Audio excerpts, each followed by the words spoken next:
Friend, कैसे हो आप सब मजे में। मेरा नाम है विजय आहिर और मैं यूरोप कंट्री की इन्फॉर्मेशन देता रहता हूँ और मेरी चैनल का नाम है इंडिया टू यूरोप। तो दोस्तों, आज का मेरा टॉपिक है फिनलैंड कंट्री पे। तो एक दोस्त का मुझे मैसेज आया था कि भाई अभी मैं फ़िलहाल फिनलैंड कंट्री में हूँ और मेरी फिनलैंड कंट्री में जॉब नहीं लग रही, मैं स्टूडेंट वीज़ा पे आया था।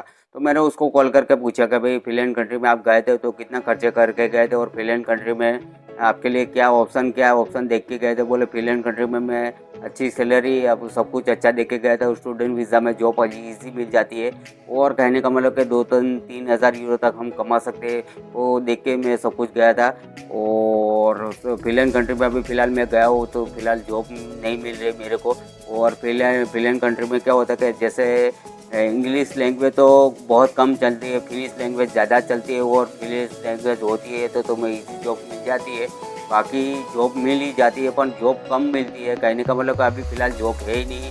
तो अगर स्टूडेंट वीज़ा पे कोई भी बंदा जा रहा है, बारह वो बंदा, कहने का मतलब मैंने उसको पूछा कि भाई आप कितने खर्चा करके गए, तो बोले मैं 15 लाख अभी तक खर्चा करके गए और 15 लाख रुपये में मेरा स्टूडेंट वीज़ा हुआ है। और कहने का मतलब कि मैं यहाँ से जब गया तो मैंने एजेंट से बात की थी, मेरे एकोमोडेशन ने सब कुछ बोला था होगा, पर अभी एकोमोडेशन ने सब कुछ नहीं हुआ।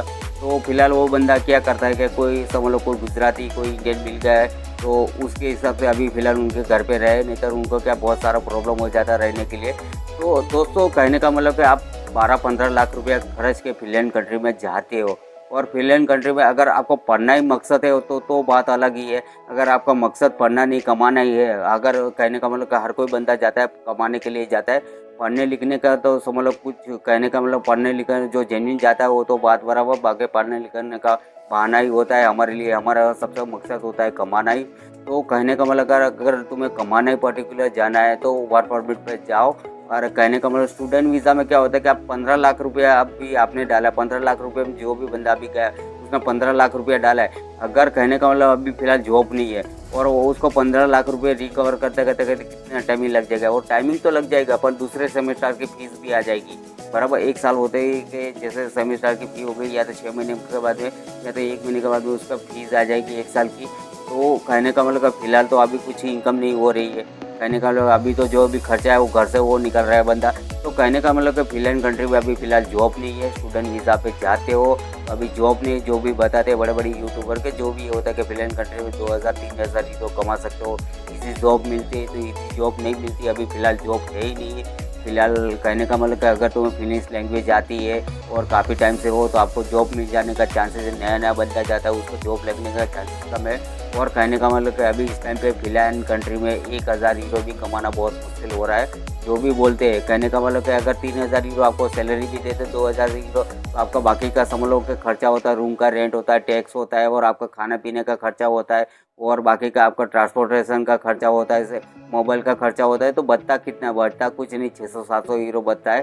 तो कहने का मतलब कि सब टैक्स वैक्स सब कुछ हमें देना होता है, तो बचता कुछ ही नहीं है। जो अगर कहने का मतलब कि उस वो जो सैलरी थी और वो जॉब थी वो 1 डेढ़ साल पहले थी, बराबर। रशिया यूक्रेन का युद्ध चल रहा था, यूक्रेन वाले बहुत सारे बंदे इधर आ गए, तो वो पहले 1.5-2 साल पहले अच्छा स्कोप था। अभी फ़िलहाल जॉब कम है, जॉब मिलती ही नहीं है क्योंकि जो बंदे जो अभी गए, जो बंदे ने मेरे से बात की, वो बंदे ने बोला मैं कितने टाइम से हूँ इधर, मेरे को जॉब नहीं मिलती। मेरे साथ में 9-10 बंदे हैं, उन लोगों के पास में भी जॉब नहीं है। तो फिलहाल कहने का मतलब मैंने उसको बोला कि आप स्टूडेंट वीज़ा का करवा के गए तो उससे अच्छा आप वर्क परमिट करवा के जाते। इंडिया से वर्क परमिट तो आपके लिए वो अच्छा ऑप्शन होता है। कहने का मतलब स्टूडेंट वीज़ा में आप 15 लाख रुपये खर्च करके गए, उससे अच्छा 6-7 लाख रुपए की वर्क परमिट मिल जाती। तो 6-7 लाख रुपए वर्क परमिट करवा के गए होते तो आपके पास में क्या 1 साल का कॉन्ट्रैक्ट होता है और 1 साल में आपका लीगली काम कर सकते हैं। और कहने का मतलब कि रहना तो कंपनी देती, कोई कोई कंपनी एकोमोडेशन भी दे देती है, तो एकोमोडेशन में खाने का भी खर्चा दे देती है और कोई कंपनी रहने का भी देती है। तो कहने का मतलब कि उसमें क्या होता है कि उसमें मोटा-मोटा ही सेविंग समझ लो आपको बचता है, क्योंकि क्या आपका जो 150-200 यूरो खाने का ही खर्चा लगता है और बाकी का तो समझ लो कंपनी सब कुछ करके देते रहने-बहने का। तो ये क्या होता है कि जब हम स्टूडेंट पे जाते हैं तो सब कुछ हमें ही करना होता है और कहने का मतलब स्टूडेंट पे जाते हैं तो समझ लो कि हमारा खर्चा भी बढ़ जाता है, क्योंकि क्या होता है कि कॉलेज की फ़ी हमें भरनी होती है, टिकट हमें करनी होती है और बाकी का सब कुछ खर्चा भी हमारे पे होता है। तो उसमें क्या होता है कि उसमें ज़्यादा बचत नहीं होती है। अगर कोई बंदे को समझ लो कमाने ही जाना है तो स्टूडेंट वीज़ा पे या तो वर्क परमिट, मैं तो बोलता हूँ बेस्ट वर्क परमिट ही ऑप्शन है। कोई भी कंट्री का वर्क परमिट करवा लो। और स्टूडेंट वीज़ा आपको प्रॉपर ही पढ़ना है, डिग्री करना है तो बेस्ट ऑप्शन आपके लिए स्टूडेंट वीज़ा होगा। अभी फ़िलहाल कहने का मतलब कि फिनलैंड कंट्री में जॉब नहीं है, फिनलैंड कंट्री में जॉब कम है। कहने का मतलब कि अगर फिनिश लैंग्वेज आती है और आपको समझ लो प्रॉपर तरीके से आपको फिनिश लैंग्वेज आती है तो आपको जॉब लगने का चांसेस ज़्यादा है, वरना जॉब लगने का चांसेस कम है। और कहने का मतलब फ़िलहाल अभी मैं बोलूँ जॉब है ही नहीं, तो बंदा अभी फ़िलहाल समझ लो वो स्टूडेंट वीज़ा पे वहाँ पे है। और अभी आगे देखेंगे कि वो बंदे को देखो 2-3 ऑप्शन दिए तो वो बंदे समझ लो कि वहाँ से फिनलैंड कंट्री से मूव होते कि फ़िलहाल फिनलैंड कंट्री के लिए जाते हैं। तो मैंने उसको बोला था कि दूसरी कंट्री आप वो देख लीजिए, क्योंकि क्या उनका कैसे अभी जो स्टूडेंट वीज़ा पे तो उसको दूसरी कंट्री जो स्टूडेंट पे जो होगी तो 2-3 कंट्री तो समझ लो उसके लिए ऑप्शन नहीं होगा। क्योंकि मैंने जो जहाँ पे मैंने उनको ऑप्शन बताया था तो पोलैंड कंट्री उनके लिए ऑप्शन है, क्योंकि उनके पास में स्टूडेंट टीआरसी है तो उसके लिए बेस्ट ऑप्शन हो सकता है पोलैंड कंट्री। और पोलैंड कंट्री में क्या होता है कि पोलैंड कंट्री भी अच्छी है। और कहने का मतलब कि फ़िलहाल तो अभी समझ लो कि उसका कोई जब तक जॉब नहीं लगेगी तब तक खर्चा तो उनको हाथों से ही निकालना पड़ेगा, या तो इंडिया से मंगाना पड़ेगा,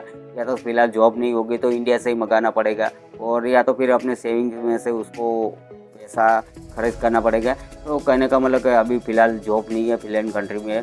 और फिनलैंड कंट्री की मैं बात करूँ तो समझ लो अभी यहाँ से वर्क परमिट मिल जाती है आपको, तो बेस्ट ऑप्शन होगा कि वर्क परमिट लगा के ही जाओ, आप स्टूडेंट वीज़ा पे मत जाओ। और फिनलैंड कंट्री की जॉब नहीं मिलती, वर्क परमिट नहीं मिलती तो दूसरी बहुत सारी कंट्री है तो उसकी वर्क परमिट आप लगा सकते हो। और जिसका वीज़ा रेशियो अच्छा है तो उसकी वर्क परमिट भी हम अप्लाई कर सकते हो। और कहने का मतलब कि उधर भी जाके 80-90 हज़ार लाख रुपये 1.5 लाख रुपये हम कमा सकते हैं। तो बेस्ट ऑप्शन वही होता है कि वर्क परमिट ही होता है, क्योंकि वर्क परमिट में क्या होता है कि कंपनी हमें सब कुछ सुविधा देती है, सब कुछ यानी कहने को मतलब कोई कंपनी होती है एकोमोडेशन में खाने का भी देते हैं, रूम सब कुछ देते हैं, अब सब कुछ प्रोवाइड करते हैं। और कोई कंपनी में क्या होता है कि रहना देते हैं, खाने का खर्चा हमें करना होता है, बाकी का तो जो टैक्स आता है वो तो आप वर्क परमिट में जाओ या स्टूडेंट में जाओ टैक्स तो हमें भी पे करना होता है। तो कहने का मतलब कि इतना खर्चा करके 15 लाख रुपए खर्चा करके जो भाई चिंटू पटेल गए तो उससे अच्छा मैं तो बोलता हूँ, मैंने उसको बोला कि आप वर्क परमिट करवा के गए तो बेस्ट ऑप्शन आपके लिए वो ही होता। तो कहने का मतलब कि दोस्त स्टूडेंट वीज़ा करके भी आप इतना खर्चा करवा के जाते हो और आपके पास में जॉब नहीं होती, इससे अच्छा बेस्ट ऑप्शन है वर्क परमिट करवा के ही जाओ। आपको क्या होगा 1 साल का कॉन्ट्रैक्ट मिलता है और 1 साल का टीएससी कार्ड मिलता है, तो आपके लिए बेस्ट ऑप्शन हो सकता है। और क्या होता है कि स्टूडेंट वीज़ा में जाता है पहली फ़ीस भरते हैं, फिर बाद में दूसरी वो कमाते नहीं तब तक तो दूसरी फ़ीस भी आ जाती है। और कहने का मतलब कि अभी इनकम नहीं है, अगर जॉब नहीं है तो समझ लो कि पैसा तो हमें कमाना ही पड़ेगा, क्योंकि हम तो लोग पैसा कमाने के लिए जाते हैं। और कहने का मतलब अगर जॉब नहीं होगी तो फिर बहुत मुश्किल होता है बंदे के लिए। और कहने का मतलब कि देख लो तो मेरे हिसाब से बेस्ट ऑप्शन वही होगा कि वर्क परमिट आप चाहे वर्क परमिट करवाओ, स्टूडेंट वीज़ा पे कम जाओ। अगर जिसको पढ़ाई करनी है तो पढ़ाई के लिए जा सकता है, और जिसको कमाना है तो लोग तो क्या होता है कि 99% लोग कमाने के लिए जाते हैं, उसका जॉब से ही मतलब होता है। स्टूडेंट वीज़ा जो जेन्युइन पढ़ते हो उसके लिए तो चीज़ अलग है। अगर कहने का मतलब 99% लोगों का यही होता है कि भाई हमें कोई भी कंट्री जाना है, विदेश जाना है, विदेश जाके कमाना है, तो मोटिव यही होता है कमाने का। तो मैं कमाने के लिए बोलता हूँ कि आप वर्क परमिट लगा के आओ कोई भी कंट्री के वर्क परमिट, तो बेस्ट ऑप्शन वही होगा। स्टूडेंट वीज़ा में आप मत जाओ, क्योंकि आपको कमाना है तो स्टूडेंट वीज़ा में आपको जेन्युइन पढ़ना है और कोई डिग्री लेनी है तो आप स्टूडेंट वीज़ा में जाओ। तो मेरा कहने का मतलब कि वर्क परमिट ही डायरेक्ट आपके लिए बेस्ट ऑप्शन होगा। अगर कोई भी कंट्री का आप लगाते हो, जैसे फिनलैंड कंट्री या कोई भी कंट्री की आप वर्क परमिट लगाते हो तो आपके लिए बेस्ट ऑप्शन वही होगा। और बेस्ट मेरे हिसाब से सजेशन वही होगा कि वर्क परमिट लगाओ और वर्क परमिट लगा के आप काम करो। कंपनी में 1 साल कॉन्ट्रैक्ट खत्म होता है तो रिन्यू कराओ अगले साल। तो कहने का मतलब कि 5 साल के बाद में कोई भी सिटी समझ लो नेशनल सिटीजन देती है, तो समझ लो आपका पासपोर्ट कोई भी कंट्री में कोई किसी में 8 साल, किसी में 9 साल, किसी में 10 साल में आपको पासपोर्ट आ जाता है और कहने का मतलब नेशनलिटी देती है। तो उस कंट्री में जाओ, आपको 5 साल वर्क परमिट रिन्यू हो जाती है और इजी कहने का मतलब ईजी आप तरह से आप क्लियर हो सको वैसे कंट्री में जाओ। और वैसी बहुत सारी कंट्री है। और कहने का मतलब कि स्टूडेंट वीज़ा की मैं बात करूँ तो स्टूडेंट वीज़ा में इतना खर्चा करा के इतने खर्चा करके फिर बाद में कोई मतलब नहीं है 15 लाख रुपये, तो उससे अच्छा वर्क परमिट लग जाती है। क्योंकि यूरोप की बहुत सारी कंट्री है 5-6 लाख रुपये में खत्म ख़त्म हो जाता है और 5-6 लाख रुपए में 1 साल की वर्क परमिट लग जाती है हमें। तो बेस्ट ऑप्शन वही रहेगा आपके लिए। तो दोस्तों, अगर जो बंदे का मुझे सवाल आया था कि भाई जीतू भाई पटेल है, तो अभी वो फ़िलहाल नौकरी नहीं है उसके पास में, फिनलैंड में क्या है, तो अभी दूसरी कंट्री का अभी वो सोच रहे हैं। तो मेरे हिसाब से बेस्ट ऑप्शन वही रहेगा कि आप डायरेक्ट वर्क परमिट करवा के जाओ। और बेस्ट ऑप्शन वो है कि डायरेक्ट वर्क परमिट, उसमें ज़्यादा मगजमारी नहीं होती। तो मेरे हिसाब से बेस्ट ऑप्शन वही है दोस्तों, वर्क परमिट। तो दोस्तों, मेरा आज का वीडियो अच्छा लगता है तो सब्सक्राइब लाइक कर लेना। आप सबको मेरा नमस्कार।